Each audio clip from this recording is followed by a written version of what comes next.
This PodClip is brought to you by Paradigm Human Performance. You call these power skills, vital skills, whatever you want to call them, but the softer skills, the non-technical skills. Yeah. How does one get them? Like, because I think we are so ingrained to what you said earlier of doing a course, getting a certificate. Like we're starting to see increased courses online or whatever around these. Like, and then some people just say, like, I had a debate with someone on LinkedIn the other day, and he was like, you get your NEBOSH, you get your technical skills, and then you just learn the rest. And I was like, I'm just kind of, but how do I know I'm learning right? If I'm just, let's say I only ever work in manufacturing, right? I'd lose that thought diversity that you're talking about, cognitive diversity. I only have manufacturing ideas. That's it, right? And all the soft skills then are limited to that cognitive diversity or lack of cognitive diversity. So like, is going on a course of soft skills a good thing? Reading books, or like all of the above, maybe?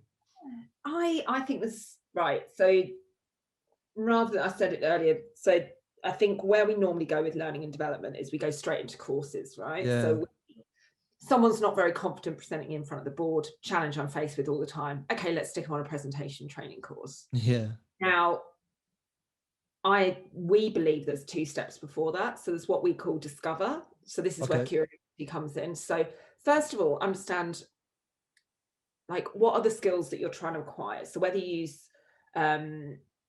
we have a competency framework that's come out of market. I'd happily share it with anyone. There's IOSH have a framework. There's loads out there. But actually, what are the skills that I'm trying to develop? Speak to the people you're working with. What skills are the skills that you need in order to do the job? Mm-hmm. And then what we really encourage people to do is get curious about where their strengths are. God, focus on what you're good at first and foremost. Like, why did you get into this profession? What do you enjoy about it? And whether you use psychometrics or not, actually, what are my strengths? And then what are the behaviors that are limiting me?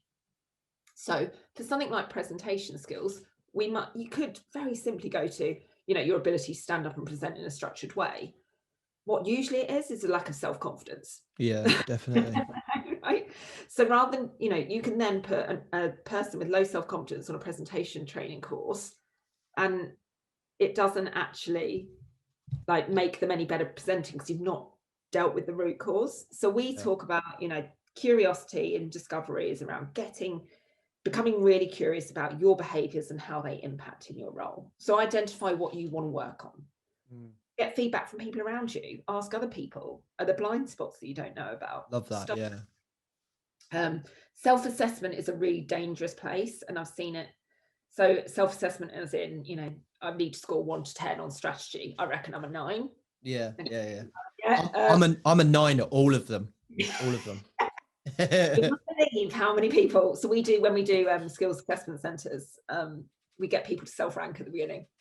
I mean, you've got a couple of schools. You've got the ones that downgrade themselves, like in the hope that you've got the medium. I'll always go down the middle, and then you've got the ones that are very rarely is it an absolute reflection. So you have to go and find